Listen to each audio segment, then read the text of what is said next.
Hi hello నమస్తే welcome to విజయ మా ఊరు ఆడియో బుక్స్ ఛానల్. నేను విజయలక్ష్మిని.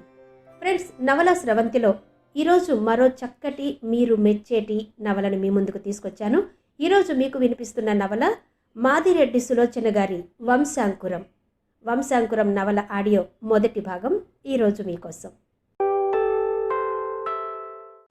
ఆనాడు కార్తీక పౌర్ణిమ. శశాంకుడు తన షోడశ కళలతో దర్శనమిస్తున్నాడు. ఉల్లాసంగా ఆదిక్య చూడసాగాడు ఆనందరావు. మధురమైన పాట వినిపించగానే అతని దృక్కులు క్రిందివైపు మరలాయి. 20 ఏళ్ల పడుచు చక్కని ముస్తాబులో తులసికోట దగ్గర పూజ చేస్తుంది. చిన్న చిన్న ప్రమిదలలో దీపాలు దేదీప్యమానంగా వెలుగుతున్నాయి. ఆ ఇల్లాలు పూజ ముగించి సాష్టాంగ నమస్కారం చేసింది. ఏం కోరుకుంటుందో ఆమె వంకే చూస్తూ సిగరెట్ వెలిగించాడు. చిన్నబాబు, అమ్మగారు భోజనానికి రమ్మంటున్నారు. పనికుర్రాడు పిలిచాడు. సత్తి, అరుణమ్మ నిద్రపోయిందా? ఆతృతగా అడిగాడు. నిద్రపోనట్టే ఉన్నారు బాబు, చేతిలో పత్రిక ఉంది. వాడు చెప్పి వెళ్ళిపోయాడు. 2 దమ్ములు సిగరెట్టు లాగి దాన్ని నలిపి క్రిందికి దిగాడు. పీటలు వాల్చి వెండి కంచాలు పెట్టి ఉన్నాయి. తల్లి తండ్రి ఇరువురు తన రాకకై ఎదురు చూస్తున్నట్టు కనిపించింది. నువ్వు నాన్నగారు భోజనం చేయకూడదట్రా అబ్బాయి. పేరంటానికి వెళ్ళాక ఎంత తొందరగా వద్దామన్నా కుదరదు. ఎవరో ఒకరు ఏదో ఒకటి అడుగుతారు. సరస్వతమ్మ కొడుకు దశ తిరిగి ప్రశ్నించింది. 9 దాటలేదుగా, నువ్వు వడ్డించందే బావుండదమ్మా. నిజమేనే సరస్వతి, ఈ ఇల్లే నిశ్శబ్దంగా ఉంటుంది. నువ్వుంటే వీధిలోని సంగతులు చెబుతూ వడ్డిస్తావు. తిన్నది కాస్త వంటబడుతుంది. రంగారావు కూడా కొడుకు మాటలను ఆమోదించాడు. ఆమె నిట్టూర్చింది. ఆమె ముఖం ముడుచుకోవడం చూసి ఆనంద్ తల వంచేశాడు. అరుణ భోజనం చేసిందా సరస్వతి? లేదండి, ఈ పూట విపరీతంగా కడుపు నొప్పొచ్చింది. పాలు మాత్రం తాగింది. సత్తి, వెళ్ళి అరుణమ్మ దగ్గర కూర్చోరా. వాడు వెళ్ళిపోయాడు. ఆమె తండ్రి కొడుకులకు వడ్డించింది. అమ్మా, నువ్వు రారాదు? తన పక్కన మరో పీట వాల్చాడు ఆనంద్. కూర్చుంటాను. ఈ పూట పెద్ద డాక్టరమ్మ వచ్చింది. అరుణను పరీక్షించింది. గర్భకోశం పూర్తిగా పాడయిందట. పిల్లలు కలిగే మాట అటుంచి కొన్నాళ్ళు ఆమె చెప్పలేక ఆగిపోయింది. సంసార సుఖానికి దూరంగా ఉండమన్నారని కొడుకుతో ఎలా చెబుతుంది? ఆమె అసంపూర్తిగా వదిలిన వాక్యం పూర్తి చేసుకునే తెలివితేటలు లేనివాడేం కాదు ఆనందరావు. ఆమె కొడుకు వంక జాలిగా చూసింది. వివాహమైన 4 సంవత్సరాల నుండి అతను సంసార సుఖానికి నోచుకోలేదు. ఒకరోజు బాగుంటే 4 రోజులు పడుకుంటుంది అరుణ. ఇది ఎప్పటి మాటేగా. ఇదంతా కర్మ. ఒక్క కొడుకున్నాడు. 4 పిల్లలు పుడితే పిల్లా పాపలతో కళకళలాడేలా చూడాలనుకున్నాను. ఆశలు ఆడి అసలయ్యాయి. నిట్టూర్చాడు రంగారావు. జరిగిందానికి చింతిస్తే ఏం లాభం? ఏదో మార్గం ఆలోచించాలి. ఈ నిశ్శబ్దాన్ని భరించలేను. మా అక్క కోడలికి 4 మగపిల్లలు. ఈసారి మగపిల్లాడేనంట. వెళ్ళి తీసుకురానా? సరస్వతమ్మ అడిగింది. పిచ్చిదానా, తీగకు కాయ బరువుటే ఎంతమంది ఉన్నా మనకు పెంపుడిస్తాడా? రంగారావు పేలవంగా నవ్వాడు. పెంపుడా? ఆశ్చర్యంగా చూశాడు ఆనందరావు. మరెలా? మా కాలంలో అయితే హాయిగా 2వ పెళ్లి చేసుకునేవారు. ఇప్పుడు దరిద్రం చట్టం వచ్చిందాయే. ఉన్నదంతా ఎవరి పరం చేద్దాం? ఇంట్లో మూగ మనుషుల్లా ఎన్నాళ్ళు గడుపుదాం? మీకు వయస్సు మీరిన తర్వాత ఆసరా కావద్దా? మా తనువులుండగానే ఏదో ఏర్పాటు చేసుకుంటే నిశ్చింతగా ఉంటుందిరా అన్నదామె. చూద్దాం లేవే, తొందరపడి ఏ నిర్ణయానికి రావద్దు. డాక్టర్లు దేవుళ్ళు కారు. మా మేనకోడలు చచ్చిపోతుంది, మందులే వద్దనుకుంటే బ్రతికి బట్టకట్టి 4 బిడ్డల్ని కనలేదా? రంగారావుకు ఆశ చావడం లేదు. ఎంతమందిని పెంచుకున్నా తన రక్త సంబంధం కాదు కదా. అమ్మా, పెరుగులోకి పచ్చడి కావాలి అన్నాడు ఆనంద్, వారి దృష్టి మరో దిక్కు మరల్చాలని. నీకు పచ్చడంటే గిట్టదుగా, అందుకే పెట్టలేదురా. లేచి గాజు గిన్నెలో ఉన్న పచ్చడి అతని ముందుంచింది. నువ్వు చేసే పచ్చళ్ళు బావుంటాయమ్మా అన్నాడు ఆనంద్. బావుందిరా, ఇప్పుడేదో కొత్తగా చేస్తున్నట్టు నవ్విందామె. అతడు ఆశించినట్టు సంభాషణ మరో దారి పట్టింది. రంగారావు చేయి కడుక్కుని వెళ్ళి రేడియో దగ్గర కూర్చున్నాడు. సరస్వతమ్మ ఆకులు వక్కలు సున్నపు సీసా పళ్ళెంలో పెట్టుకుని వచ్చి అతనికి దూరంగా తివాసీపై కూర్చుంది. ఆనంద్ భార్య పడుకున్న గదిలోకి వెళ్ళాడు. గదిలో అందమైన కాంతితో నీలం బల్బు వెలుగుతోంది. అరుణ కిటికీ వైపు తిరిగి పడుకుని బయటకు చూస్తోంది. సత్తి, వెళ్ళి అన్నం తిను. ఆనంద్ సత్తిని పంపాడు. అతని మాటలకు ఆమె ఇటు తిరిగింది. లేవాలని ప్రయత్నించింది. పర్వాలేదు, పడుకో. అతనే వెళ్ళి ఆమె మంచంపై కూర్చున్నాడు. భోజనం చేశారా? ఎంతో ఆర్ద్రంగా ఉందామె కంఠం. నేను అసహాయురాలిని అన్న ఆవేదనపూర్వకమైన అర్థింపు ఆమె కళ్ళలో కనిపిస్తోంది. భోజనం చెయ్యకపోతే అమ్మ ఊరుకుంటుందా? బయటికేం చూస్తున్నావు? వెన్నెల ఉంది, నక్షత్రాలు కనిపించవు. వెలుతురు లేని జీవితంలో చీకటిలోకే చూడక మరేం చెయ్యను? ఆమె కళ్ళు నిండుకున్నాయి. అతను తన రుమాలుతో ఆమె కన్నీరు వత్తాడు. దిగాలు పడితే రోగాలు నయమవుతాయా అరుణ? ఈ డాక్టర్ వల్ల కాకపోతే మరో డాక్టర్ దగ్గరికి వెళ్దాం అన్నాడు ఓదార్పుగా. డాక్టర్, మందులు అంటే భయమేస్తోంది అందామె. మద్రాసులో సర్జరీలో నిపుణులున్నారు, ఆపరేషన్ చేయిద్దాం. వద్దు, వద్దండి, ఆ మాట అనకండి. ఆపరేషన్ చేస్తే జన్మలో సంతానం పొందలేనట. హాయిగా ఒక్క పాప అయినా సరే పుట్టాక చచ్చిపోతాను. మాతృస్థానం ఎంత ఉన్నతమైందో మీకు తెలీదు. ఆవేశంగా అన్నదే గాని ఆఖరి మాటకు లజ్జితురాలైంది. అతనికి నవ్వొచ్చింది. వెంటనే బాధ, జాలి కలిగాయి. స్త్రీకి మాతృత్వం అంటే ఎంత మమకారం! దాని ముందు తన ప్రాణాన్ని కూడా తృణప్రాయంగా చూస్తుంది. అరుణకు పిల్లలపై ఇంత కోర్కె ఉందని తెలియదు. ఆమెను గూర్చి అనుకుంటాడు గాని తనకు మాత్రం లేదు. అందమైన పసిపాపలను చూడగానే లాలించాలని, హృదయానికి హత్తుకోవాలని ఉంటుంది. అతను నిట్టూర్చాడు. విధి వక్రించింది. ఇంట్లో అందరి ఆనందం హరించి వేసింది. ఏవండి, నా కోర్కే అసమంజసంగా ఉందా? లేదు, సహజంగా ఉంది. లేనిపోని ఆలోచనలతో మనసు పాడు చేసుకోకు. నీకు తొందరగా నయమవుతుంది. నీ కోర్కె ఫలిస్తుంది అన్నాడు. నన్ను ఓదార్చడానికి అంటారు గాని మీకు మాత్రం తెలీదా? ఏం తెలుసు నీ ముఖం? సంతోషం సగం రోగాలకు నివారణి. నువ్వు సంతోషంగా ఉండాలి. ఎలా? ఏ ఆశతో సంతోషంగా ఉండాలి? కోడలొచ్చి కొండంత సంబరం తెస్తుందనుకున్న అత్తమామలకు ఆశాభంగమే అయింది. మనసులో బాధగా ఉన్న కుమారునికి చేసుకున్న కర్మానికి గౌరవంతో చూస్తున్నారు. నా సేవలు చేస్తున్నారు. అనుక్షణం కులదీపకుడు లేడే అని పూర్వజన్మ కర్మలను తలపోసుకుంటారు. అతని వెన్నులో బాకు దిగినట్టయింది. వారి కర్మ కాదు, తన పొరపాటు. అతని ముఖాన నవ్వు మాయమైంది. అరుణ, దీనికంతటికీ కారణం నేనే అరుణ. మీరెందుకు ఆవేశంగా అంత పెద్ద నింద నెత్తిన వేసుకుంటారు? పాపమంతా నాది. ఇటు జీవితము, అటు నా సంతోషము నాశనం చేశాను. ఆనాడే నాకు కడుపులో నొప్పని చెబితే కనీసం మీరైనా రక్షించబడేవారు. ఆశకు పోయాను. అందరన్న మాటలు నమ్మాను. కాపురం చేసుకుంటే చక్కబడుతుందని ఆశించాను. పోనిద్దు, గతం తవ్వుకోవడం దేనికి? ఎలా మర్చిపోతాను? అన్నయ్య అనుభవంతో చెప్పిన మాటలు కాదన్నాము. ఆమె కంఠం రుద్ధమైంది. వాసు ఏం చెప్పాడు? ఆత్రంగా ప్రశ్నించాడు ఆనంద్. మీరు పెళ్లి చూపులకు వచ్చి వెళ్ళాక అమ్మ చాలా సంతోషంగా, అన్నయ్య చాలా గంభీరంగా తిరగసాగారు. ఆ రోజు కాలేజీ నుండి వచ్చేసరికి అమ్మ, అన్నయ్య ఘర్షణ పడుతున్నారు. దాని ఆరోగ్యం మొదట చూడాలి. లేకపోతే తనే కాక తనను చేసుకున్న కర్మానికి అతను బాధపడాలి అన్న మాటలను అమ్మ అపార్థం చేసుకుంది. ఏం చేసినా నేను మారుటి తల్లినే, అది మారుటి చెల్లెలే. నీకు ప్రేమ ఎలా ఉంటుంది? అన్నయ్య బాధగా బయటికొచ్చాడు. తరువాత నాకు చెప్పాడు. నిజంగా అప్పుడు నేను ఆలోచించలేదండి. జరగాల్సింది ఎవరు ఆపినా ఆగదరునా. అందుకే చింతించి లాభం లేదు.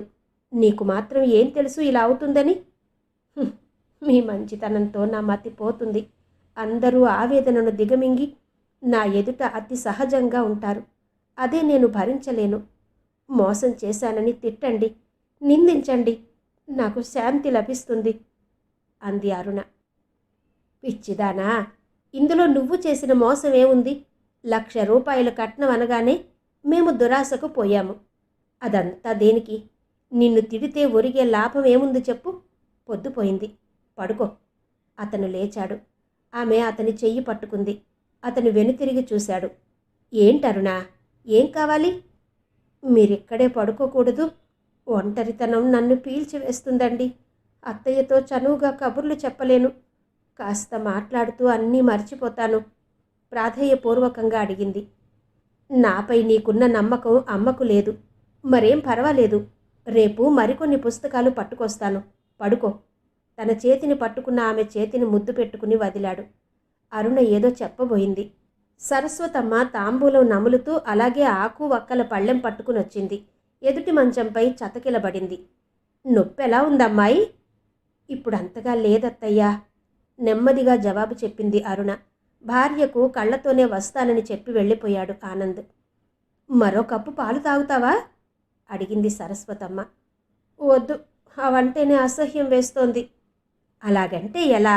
నొప్పి భరించడానికైనా శక్తి ఉండొద్దు. పోనీ బత్తాయి రసం తీసివ్వనా? ఇప్పుడేం వద్దత్తయ్యా, కడుపు నిండుగా ఉంది అని అలికిడికి గుమ్మం వైపు చూసింది. రంగారావు వస్తున్నాడు. ఆదరాబాదరాగా లేచి కూర్చుంది అరుణ. పడుకో అమ్మా, నీకెలా ఉందో అడగాలని వచ్చాను. సరస్వతి, అమ్మాయికి దానిమ్మ పళ్ళు వలిచిపెట్టావా? మరిచిపోయానండి. ఇప్పుడేం వద్దంటుంది. అతనేం మాట్లాడకుండా వెళ్ళిపోయాడు. సరస్వతమ్మ పేరంటాలకు వెళ్ళి అలసిపోయిందేమో లైట్ ఆర్పి పడుకుంది. చంద్రుడు మబ్బుల్లోకి తప్పుకున్నాడు. అరుణ తను అనుభవించిన ఆనందపు ఘట్టాలే గుర్తుకొస్తుంటాయి. వాటి ఆయుష్ అంత అల్పమని ఆమెకేం తెలుసు? వివాహమైన మరురోజు అమ్మలక్కలు కూర్చుని అరుణ అదృష్టాన్ని, ఆనందరావు అందాన్ని పొగడసాగారు. ఉండండర్రా, మా మరదలు అసలే ఆనందం అందం చూసి ఉక్కిరి బిక్కిరవుతుంది. పూల జడ సవరిస్తూ మేళమాడింది వాసు భార్య మీనా. వదినా, చిరుకోపంగా చూసింది అరుణ. అలాంటి చూపులన్నీ దాచిపెట్టు, మా తమ్ముడి దగ్గర ప్రదర్శించాలి. అక్కయ్య, వదిన చూడు, అటే వస్తున్న మారుటి అక్క వనజతో చెప్పింది. వదిన నేరం తర్వాత పరిశీలిద్దాం. ఉదయం నుండి దర్శనం లేదని మా మరిదిగారు అలకపాన్పు అలంకరించారు. రావే, చెయ్యి పట్టి లాగిందామె. నువ్వొకటి ఉండక్కయ్యా. అరుణ, ఇలా రామ్మా, వాసు పిలిచాడు. త్వరగా అన్నగారున్న చోటికి వెళ్ళింది. ఆనంద్కు తలనొప్పిగా ఉందటమ్మా, ఈ కాఫీ మాత్రలు ఇచ్చిరా? అన్న మాట తీసివేసే ధైర్యం తనకు లేదు. నెమ్మదిగా ట్రే పట్టుకుని పైకి వెళ్ళింది. తలపై చెయ్యి వేసుకుని పడుకున్నాడతను. అతన్ని ఎలా పలకరించాలో తెలియలేదు. సిగ్గు తెరలను తొలగించుకుని అతని దగ్గరగా వెళ్ళింది. తలనొప్పికి మాత్రలు తెచ్చాను, నెమ్మదిగా మృదువుగా చెప్పింది. అతను కళ్ళు విప్పాడు. నెమ్మదిగా ఆ కళ్ళు ఆనందాన్ని వెదజల్లాయి. శ్రమపడి నువ్వే వచ్చావా అన్నాడతను మాత్రలందుకుని మింగాడు. ఏం లేదు, కాస్త భారంగా ఉంటే మామగారు కంగారు పడ్డారు. రాత్రి 2 గంటల వరకు పేక ఆడాం కదూ అన్నాడు ఆమె చెయ్యి అందుకుని తన చెంత చోటు చూపుతూ. కుంకుమ వర్ణం దాల్చిన ముఖం అతను చూడరాదని నేలకు అభిముఖంగా తిప్పింది. నిద్ర వస్తుంది, నువ్వలాగే కూర్చో, నీ అందాన్ని ఆస్వాదిస్తూ పడుకుంటాను. అతను చెప్పే మాటలు వింటూ మధ్య మధ్య అతను చేసే చిలిపి చేష్టలకు చిరుకోపం ప్రదర్శిస్తూ కూర్చుంది. అరగంటకతడు నిద్రపోయాడు. అతని చేతిలో ఉన్న తన చేతిని తీసుకుని దూరం జరిగింది. తల్లి తండ్రి డాక్టర్ను వెంటబెట్టుకొచ్చారు. అతను నిద్రపోవడం చూసి చాలా తేలికగా నిట్టూర్చారు. నిన్ను రప్పించడానికి వేసిన వేషం కాదు కదా అమ్మాయి? పరిచయస్తుడు పరిహాసప్రియుడైన డాక్టర్ ప్రశ్న. లేచిన తర్వాత ఇమ్మని మరో 2 మాత్రలు ఇచ్చి అతను వెళ్ళిపోయాడు. జరగవలసిన కార్యక్రమాల తర్వాత అత్తవారింటికి బయలుదేరింది. ఆడంబరంగా సారె ఇచ్చి పంపుతూ కన్నీరు పెట్టుకుంది తల్లి. అన్నగారు మాత్రం గంభీరంగా ఉండిపోయారు. కోడలు ఎక్కడ అరిగిపోతుందోనన్నంత అపురూపంగా చూసింది సరస్వతమ్మ. దారి పొడవునా ప్రతి 10 నిమిషాలకో తడవ కోడలికి చల్లని పానీయాలు తెప్పించాడు రంగారావు. ఓరచూపులతో, చిరునవ్వులతో పెద్దవారు కనుమరుగవగానే చిలిపి పనులతో పుట్టింటి ధ్యాస నుండి మరల్చాడు ఆనందరావు. అత్తవారిల్లు చేరినాక అక్కడి వారితో కలిసిపోయి హాయిగానే తిరిగింది. 2వ రోజు వీధిలోని ముత్తైదువులంతా కొత్త కోడల్ని చూడాలనొచ్చారు. అమ్మా అరుణ, అందరికీ పసుపు బొట్టివ్వమ్మా. అత్తగారి ఆజ్ఞను అనుసరించి వెండి పళ్ళెల్లో పసుపు, గంధం, కుంకం గిన్నెలు పళ్ళెంలో పెట్టుకుని అందరికీ ఇవ్వసాగింది. గోధుమ వర్ణపు జరీ చీరతో, కెంపులు పొదిగిన నగలతో మెరిసిపోతోంది అరుణ. లక్షాధికారుల కూతురు కాలేజీ చదువులు చదివింది అంటే ఎంత అతిశయమో అనుకున్నావు సరస్వతక్క. నీ కోడలు కలుపుగోలు పిల్లమ్మా, ఒక ఆమె అంది. అవును, మంగమ్మ కోడలు పట్టుమని 10,000 తెచ్చుకుందో లేదో, ఎంత అతిశయమని, ఎప్పుడూ మేడ దిగదు. మరొక ఆమె మెచ్చుకుంది. ఏదో నర్రా, ఈ ఇంట ఆడపిల్లలు లేక అలమటించిపోయాను. భగవంతుడు దయామయుడు. నా ఇంటికి ఒకేసారి కోడలిని కూతురిని పంపాడు. సరస్వతమ్మ మురిసిపోతూ అందరికీ పండ్లు పంచిపెట్టింది. ఆనందపు టంచుల చివరి వరకు పయనించింది. ఆ అందం క్షణికమేనని, భవిష్యత్తు ఇంత భయంకరంగా ఉంటుందని ఆమెకేం తెలుసు? పేరంటాళ్ళు వెళ్ళిపోయారు. అత్తగారికి సామాన్లు సర్దడంలో సాయం చేయసాగింది. పైన వాడొక్కడు ఉన్నాడమ్మా, ఏం కావాలో అడిగిరా.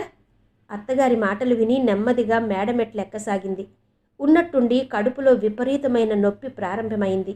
అక్కడే గిలగిల తన్నుకోసాగింది.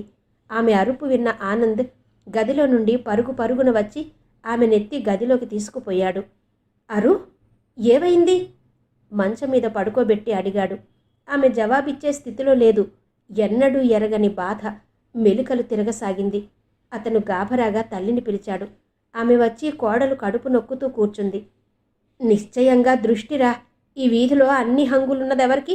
శాస్త్రిగారి కోడలు పిండి బొమ్మలా తెల్లగా ఉంది, మెడలో పూసలు లేవు. నాయుడుగారి కోడలికి ఎన్ని ఉన్నా కొయ్య బొమ్మలా ఉంది. నా తల్లి లక్ష్మీదేవిలా ఉంది. అందరి కళ్ళు దీనిమీదే. ఆవిడ ఆప్యాయతకు తట్టుకోలేకపోయింది. కాదు, నాకీ నొప్పి ఉంది, అమ్మ దాచిపెట్టి ఈ వివాహం చేసింది అని చెప్పబోయింది. గొంతు మోగపోయింది. మాట మధ్యలోనే ఆగిపోయింది. మూగగా కన్నీరు కార్చింది. ఊరుకో తల్లి, ఇప్పుడే దృష్టి తీయించి వేస్తాను. ఆవిడ క్రిందికి వెళ్ళింది. ఆనంద్ వచ్చి దగ్గరగా కూర్చున్నాడు. ఇంత అందంగా ఉన్నావు, దురాశ దేనికి? ఆ అలంకారం చూడు, నాకే కన్ను కుడుతుంది. ముంగురులు సవరించాడతను. అంత బాధలోనూ నవ్వొచ్చింది. అత్తగారి అభిప్రాయాన్ని అనుసరించి దృష్టి తీశారు. మామగారు ఏదో చూర్ణమిచ్చారు. వేడినీటి సంచితో కాపడం పెట్టాడు ఆనంద్. కాస్త తగ్గినట్టు అనిపించింది. ఎలా ఉంది ఆరు? తగ్గిపోయింది, ఇక చాలు. అతని చేతిలోని సంచి అవతల పెట్టింది. అతను ఆమె నుదుట పట్టిన చెమటని తుడిచి కబుర్లు చెప్పుకోసాగాడు. ఏవండి, నాకిలాగే చచ్చిపోవాలనుంది అంది అకస్మాత్తుగా. ఆ క్షణంలో అలాగే అనిపించింది. తన విషయం పూర్తిగా తెలియకముందే అందరి ప్రేమాదరణలతో అలాగే చచ్చిపోవాలనిపించింది. అతను మృదువుగా 2 చెంపలు వాయించాడు. మళ్ళీ అను అలాంటి మాట అంటే 2 దెబ్బలు వేస్తారు అంతేగా? నీరసంగా నవ్వింది. అప్పుడే భర్త అంటే సంసారం అంటే అంత విసుగు పుట్టిందా? అతను అలక నటించాడు. లేదు, మీకెలా చెప్పేది? నా హృదయం నిండుగా ఉన్న కోర్కెలు మీ సమక్షంలో పండించుకోవాలని, అమ్మకంటే ఆదరంగా చూసే అత్తగారికి ఆసరాగా ఉండి ఆమె పొగడ్తలు అందుకోవాలని. చాలే, కాసేపు కళ్ళు మూసుకుని పడుకో మందలించాడు. కాలమే తెలియలేదు. కళ్ళు విప్పేసరికి రాత్రి 8 గంటలు దాటింది. ఎవరో బంధువులమ్మాయి తన మంచం దగ్గర కూర్చుంది. ఆనంద్ మామయ్య భోజనానికి వెళ్ళారు. ఆ అమ్మాయి మాట పూర్తి కాకమునుపే ఆనంద్ వెనకాల చిన్న వెండిగిన్న పట్టుకుని అత్తగారు వచ్చారు. లేచావా అమ్మా? నేను చెప్పలేదు, కంటి మహిమే. అన్నం తింటావా? కాస్త ఆగి తింటాను అంది లజ్జితురాలవుతూ. క్రింద ఆడవారి భోజనాలు కాలేదు, వెళ్ళనా మరి? బల్ల మీద గిన్నె పెట్టి మూత వేసింది. అత్తగారి వెంట అంతవరకు కూర్చున్న అమ్మాయి కూడా వెళ్ళిపోయింది. బాత్రూంకి వెళ్ళాలా? అవును, దుస్తులు కూడా మార్చాలి. ఏం ఆడవారు, ప్రాణం కంటే చీరలెక్కువ. అది పాడైతే మరొకటి కొందాల్లే.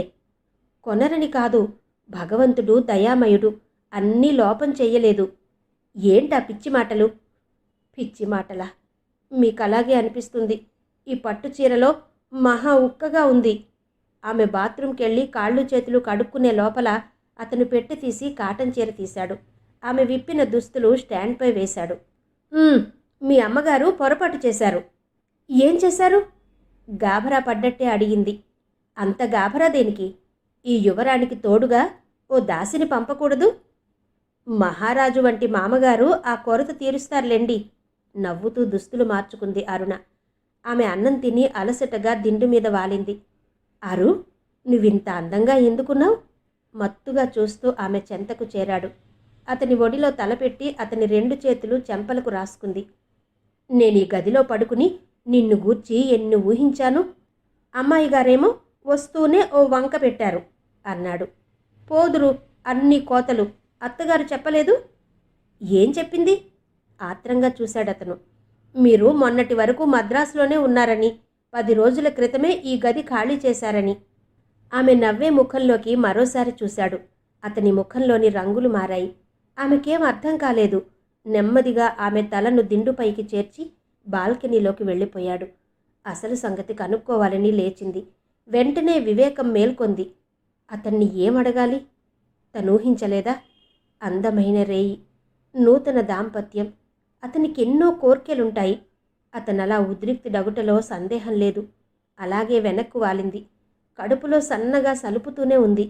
చాలాసేపటికి సిగరెట్ వాసన గుప్పుమంది. దానిని బట్టి అతడు వరుసగా సిగరెట్లు వెలిగించాడని తెలిసింది. తను మేల్కొన్నట్టు తెలిస్తే కసురుకుంటారని కళ్ళు మూసుకుంది. అతను నిట్టూర్చడం వినిపించింది. మరో వారం రోజులు ఆనందంగా గడిపింది. బెంగుళూరులో 4 రోజులుండి వద్దామని ఆనంద్ ప్రస్తావించాడు. ఆమెకు అయిష్టంగా ఉన్నా అంగీకరించింది. అన్నీ సిద్ధమయ్యాయి. సాయంత్రం బండి ఉంది. 4 గంటలకు సన్నగా ప్రారంభమైన కడుపు నొప్పి రాను రాను విపరీతంగా మారిపోయింది. ఈసారి డాక్టర్ను పిలవలసొచ్చింది. అతని పేరు వింటూనే ఆమె వణికిపోయింది. అతనొచ్చాడు. ప్రశ్నించే విధానం చూసి చలించిపోయింది. అవును కాదు అని జవాబు చెప్పలేకపోయింది. అతను కొన్ని మందులు వ్రాసి ఇచ్చాడు. ఆనంద్ను అవతలికి పిలుచుకుని వెళ్ళిపోయాడు. తన జీవిత భాండం పగిలిపోయే సమయం ఆసన్నమైందని గడగడా వణికిపోయిందామె. దగ్గరగా నిలుచున్న అత్తగారి చెయ్యి పట్టుకుని విలపించింది. ఊరుకో తల్లి, చక్కగా ఆరోగ్యంగా ఉన్న నీకు ఇదేం కర్మం. ఆమె ఓదార్చింది. చాలాసేపటికి గంభీర వదనుడై ఆనంద్ తిరిగి వచ్చాడు. అతడిని చూడలేక కళ్ళు మూసుకుంది. అబ్బాయ్, మీ మామగారికి టెలిగ్రామ్ ఇవ్వరా? తర్వాత మాకు చెప్పలేదని నిష్ఠూరం వేస్తారు, సరస్వతమ్మ చెప్పింది. అంత గాభరా దేనికి? వారికి తెలుసు అన్నాడు ఆనంద్. ఆమె హృదయం కంపించసాగింది. అత్త మామ గది వదిలాక కూడా కళ్ళు విప్పలేకపోయింది. 7 గంటలకి మాత్రలు వేసుకోమన్నారు డాక్టర్. లే. అతను లేపాడు. కళ్ళు వాల్చి మాత్రలు వేసుకుంది. అన్నం తెప్పించనా? పాలా? నాకిప్పుడేం వద్దు, మీరు భోజనం చెయ్యండి. అతనేం జవాబు చెప్పలేదు. ఆలోచిస్తూ పైకప్పు కేసి చూడసాగాడు. సిగరెట్ వెలిగించాడు. అతను రాత్రంతా అలా పడక్కుర్చీలో గడపడం చూసి బాధపడింది. సాహసించి ఒక్క మాట మాట్లాడలేకపోయింది. 4 రోజులు అతి మందంగా గడిచాయి. అతను ఆ రోజు డ్యూటీలో చేరాలని తయారవుతుండగా సరస్వతమ్మ వచ్చింది. అబ్బాయి, డాక్టర్ అనే మాట విన్నావురా? ఆమె గొంతు వణికింది. ఏమన్నారు? అరుణకి నొప్పి వ్యక్తురాలైన దగ్గర నుండి ఉందంటాడు. ఫోటో తీయించాలని అంటున్నాడ్రా. అతను అబద్ధం దేనికి చెప్తాడు? కొడుకు మాటలు విని ఆమె వంకకు తిరిగింది. నేరస్తురాలి వలె తల వంచుకుంది అరుణ. అరుణ, నీకీ నొప్పి మొదటి నుండి ఉందా? అతి ప్రయాసపై అనగలిగింది. ఆమె ముఖం ఎర్రబడింది. కోడలి వంక తీక్షణంగా చూసింది. ఆ చూపులు భరించలేక తల దిండులో దూర్చింది. అయితే మాకెందుకు చెప్పలేదు? నాకు ఒక్క కొడుకు. వాడిని గూర్చి ఎన్నో కలలు కన్నాను. చెప్పు, మాకెందుకు చెప్పలేదు? మా జీవితాలతో ఆటలాడే హక్కు మీకెవరిచ్చారు? సరస్వతమ్మ కోపంతో ఆవేశంతో వణికిపోయింది. ఊరుకో, ఆ పిల్లకేం తెలుసు? పెద్దవారు మోసం చేశారు. రంగారావు గొంతది. ఎవరూ మోసం చెయ్యలేదు నాన్న. మన దురాశ. మనలాంటి మామూలు కుటుంబీకులే ₹1,00,000 కట్నమిస్తున్నారంటే ఏదో ఉందని ఆలోచించలేకపోయావు. ఆనంద్ గొంతు. పదముల సవ్వడిని బట్టి వారంతా గది వదిలి వెళ్ళిపోయారని తెలిసింది. ఒంటరిగా ఎంతసేపు ఏడ్చిందో. ఆఫీసు నుండొచ్చి ఆనంద్ మామూలుగా పలకరించి బయటకు వెళ్ళిపోయాడు. మేడ మీదకే అన్నీ మోయించుకోవడం సమంజసంగా తోచలేదు. నెమ్మదిగా మేడ దిగింది. సరస్వతమ్మ వంట పనిలో లీనమైంది. హాల్లో వస్తువులు ఎక్కడివక్కడ పడి ఉన్నాయి. దాన్ని బట్టే తెలుసుకోవచ్చు సరస్వతమ్మ ఎంత విచారించిందో. అవన్నీ నెమ్మదిగా సర్దిపెట్టి అత్తగారి దగ్గరకొచ్చింది. పోపుల డబ్బా మూత తీయాలని ప్రయాసపడుతున్న ఆవిడ కోడల వంక 2 క్షణాలు చూసింది. మేడెందుకు దిగావు? నొప్పి తగ్గిందా? తగ్గింది. మేడపై ఒంటరిగా భయం వేసింది. ఎంత సహజంగా చెప్పబోయినా గొంతులో ఏడుపు జీర వినిపించింది. ఆమె డబ్బా క్రింద పెట్టి వచ్చింది. కోడలిని హృదయానికి హత్తుకుంది. అరుణా, నన్ను క్షమించు తల్లి. ఆవేశంలో నీ మనస్థితి గ్రహించలేదు. పసిదానివి. నీ తప్పేం లేదు. ఊరుకో. కళ్ళు ఎలా వాచాయో. ఆమె అలా ఊరడిస్తుంటే కన్నీరు కాల్వలై పారింది. ఊరుకో మరి. చాలాసేపటికి తేరుకుంది. ఆవిడ వంట ముగించి వచ్చాక కోడలికి జడ వేసింది. విరగబూచిన సన్నజాజులు మాల కట్టి పెట్టింది. ఆమె కోర్కపై కాసేపు వచన భాగవతం చదివి వినిపించింది. అమ్మా, త్వరగా వడ్డించు. సెకండ్ షో సినిమా ప్రోగ్రాం వేశారు. రాజు కారు తీసుకుని వస్తాడు. బయట నుండే అరుస్తూ వచ్చాడు ఆనందరావు. భార్యను అక్కడ చూసి ఆశ్చర్యపోయాడు. అరుణ పుస్తకం మూసివేసింది. నువ్వెళ్ళి వడ్డించమ్మా. అత్తగారు కళ్ళజోడు సవరించుకుని తెలుగు పేపర్ తీసుకుంది. వెళ్ళి పీట వాల్చి అన్నీ పెట్టింది. అతను కూర్చున్నాక వడ్డించబోతుంటే చేతులు వణికాయి. అరుణ, అంత భయం దేనికి? నేను రాక్షసున్నా? అతని మాటలకు తల ఎత్తాలని ఉన్నా తన కన్నీరు బయటపడరాదని పెరుగు తెచ్చే నెపంతో లోపలికి వెళ్ళింది. అది ఒంటరిగా అర్ధరాత్రి వరకు ఆలోచనలతో గడుపుతుంది. తీసుకెళ్లరాదు? అత్తగారి మాటలు వినిపించాయి. పెరుగు తెచ్చి అక్కడ పెట్టింది. త్వరగా తయారవ్వు. ముస్తాబంటూ 3 గంటలు కూర్చోకు. మొదట అన్నం తిను. ఎలాగో 2 ముద్దలు తిని తయారై రాగానే బయట కారు హార్న్ వినిపించింది. ఇద్దరూ బయటకొచ్చారు. రాజు నవ్వుతూ దంపతుల్ని వేళాకోళం చేశాడు. సినిమా హాల్ దగ్గర చాలామంది కలిశారు. సందడిగా గడిచిపోయింది. వచ్చేటప్పుడు రాజు మరో దంపతులను తీసుకువెళ్ళాడు. ఆవిడ గర్భవతి. అందుకే ఆనంద్ ట్యాక్సీ తీసుకున్నాడు.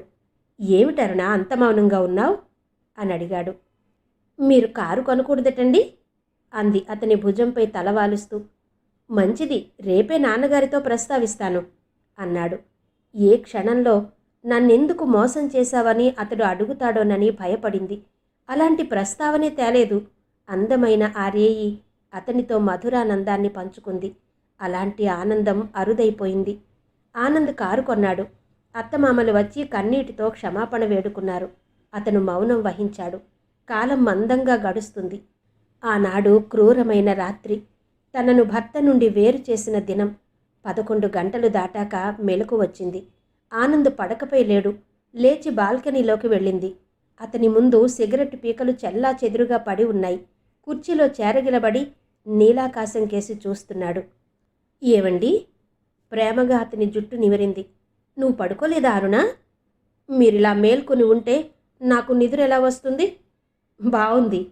అతను నవ్వాడు. ఆ నవ్వులో జీవం లేదు. ఏం ఆలోచిస్తున్నారు? ఈ మోసకారి భార్యను ఎలా వదిలించుకోవాలనా? లేదు.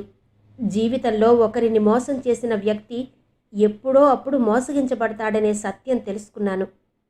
మీ మాటలు అర్థం కావడం లేదు అంది. అర్థం కావు కూడాను. అర్థం చేసి చెప్పే అంత అర్హత లేదు.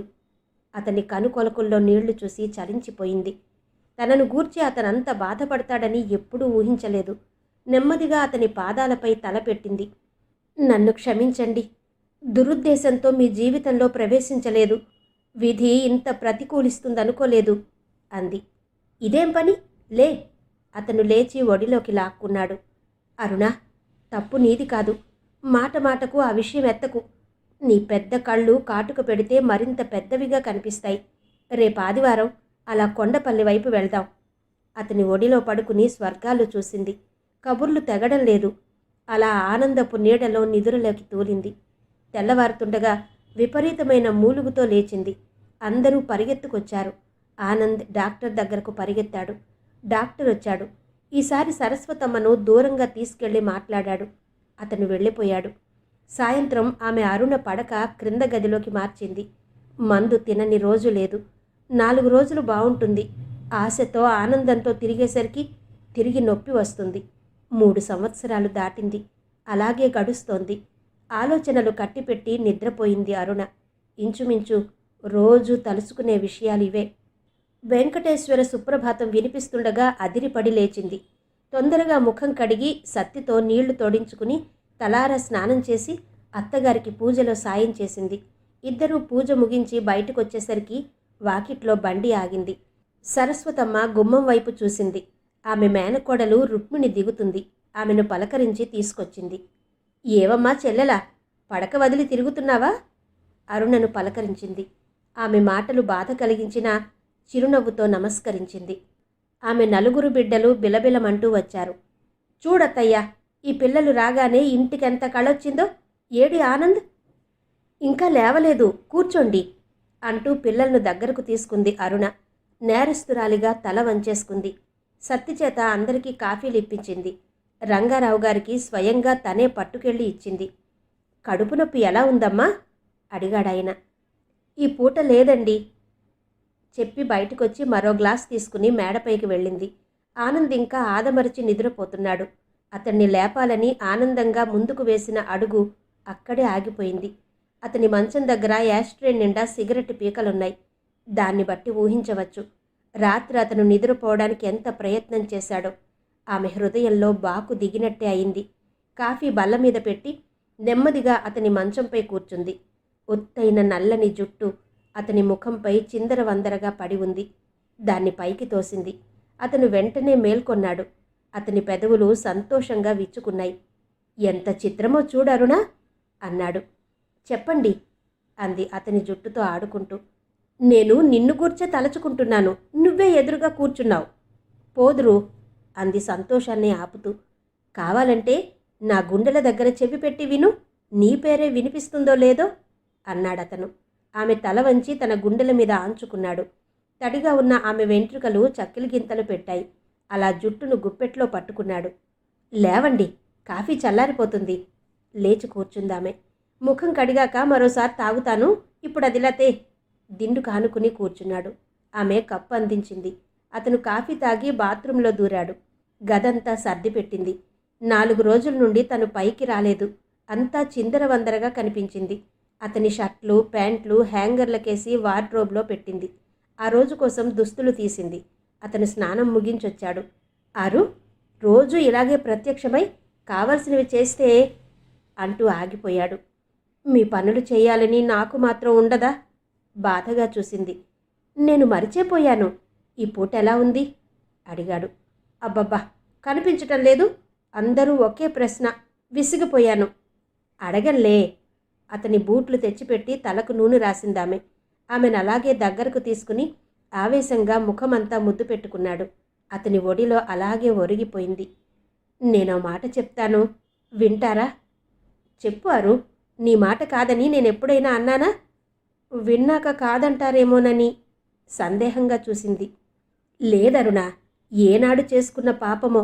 శారీరక సుఖాలకు దూరం అయ్యాము, మానసిక శాంతిని కూడా దూరం చేసుకుంటానా? చెప్పు, ఏం కావాలో? ఆమెను అలాగే పొదివి పట్టుకున్నాడు. నేను కొంత పుణ్యం చేసుకున్నాను. దాని ఫలితమే మీ భార్యనయ్యాను. మీ సహృదయతను జన్మజన్మలకు మర్చిపోలేను. మధ్యలోనే ఆమె నోటిని మూశాడు. చాలే పిచ్చి మాటలు మందలింపుగా అన్నాడు. పోనివ్వండి, నా కోరిక చెప్పనా? నా కోసం మీరిలా జీవితం పాడు చేసుకోవడం ఇష్టం లేదు.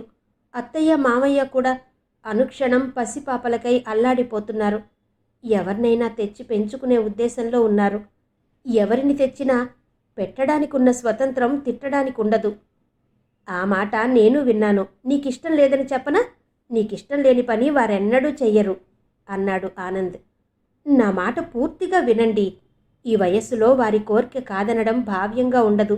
మనకు కులదీపుడు కావాలి. మీరు మీరు తిరిగి వివాహం చేసుకోండి, నాకే అభ్యంతరం లేదు అంది. ఆనంద్ పక్కపక్క నవ్వేశాడు. ఈ పెద్ద కోరికేనా అప్పటి నుంచి ఊరించి కోరావు? నేను సీరియస్గా చెప్తున్నాను. నేను సీరియస్గానే వింటున్నాను. పిచ్చిదానా, ఈ మాత్రం సుఖశాంతులు కూడా కరువవుతాయి. వచ్చే అమ్మాయి ఏదో వంకతో వస్తే ఈ కాలంలో 2వ భార్యగా రావడానికి ఎవరు అంగీకరిస్తారు? మృదువుగా ఆమె బుగ్గలు తాకాడు. నేను బ్రతికి ఉండగా రావడానికి అంగీకరించరు. నేను చచ్చిపోతే అభ్యంతరం ఉండదుగా. అతని వడిలో నుండి లేచింది. మీరు నా మాట వినకపోతే నేనింత విషం తీసుకుంటాను. బెదిరింపుగా చూసింది. ఆరు, ఇటు చూడు నా వంక. నన్ను విడిచి మరణించాలని ఉందా? ఆమె అతని వంక చూసింది. ప్రేమ తప్ప మరో భావం కనిపించలేదు ఆ కళ్ళలో. తొందరగా వచ్చి అతని హృదయంపై వాలిపోయింది. వెక్కి వెక్కి ఏడ్చింది. మీ మంచితనంతో నా మతి పోగొడుతున్నారు. పెద్దవారి కోరికలు కూడా గమనించవద్దా? వెక్కుతూ అడిగింది. ఆమె వీపు నిమిరాడతను. కోర్కెలకు అంతెక్కడా? మనకెంత రాసిపెట్టి ఉంటే అంతే జరుగుతుంది. పిచ్చిగా ఆలోచించకు. పద, ఈ పూట తొందరగా వెళ్ళాలి. అసలు విషయం మర్చిపోయాను. మీ మామయ్య కూతురు రుక్మిణమ్మ వచ్చింది చెప్పింది అరుణ. ఎప్పుడు? ఉదయమే. రండి. ఇరువురు మేడమెట్లు దిగొచ్చారు. బావున్నావా ఆనంద్? నల్లబడిపోయావు. నీ పెళ్ళి ఏవంట అయిందో, అన్నిటికీ దూరమయ్యావు. అమ్మ ఎప్పుడూ అంటుంది, మరో 2 సంవత్సరాలు వెనక పుడితే ఆ ఇంటి కోడలు అయ్యేదానివే అంటుంది. అంత అదృష్టమేది? నీ అదృష్టానికి ఏం వదినా? శ్రీరామచంద్రుడి వంటి అన్నగారు, చక్కని బిడ్డలు. నా అదృష్టం గురించి నాకేం బాధ లేదు. నిన్ను తలుచుకుంటేనే జాలి వేస్తుంది.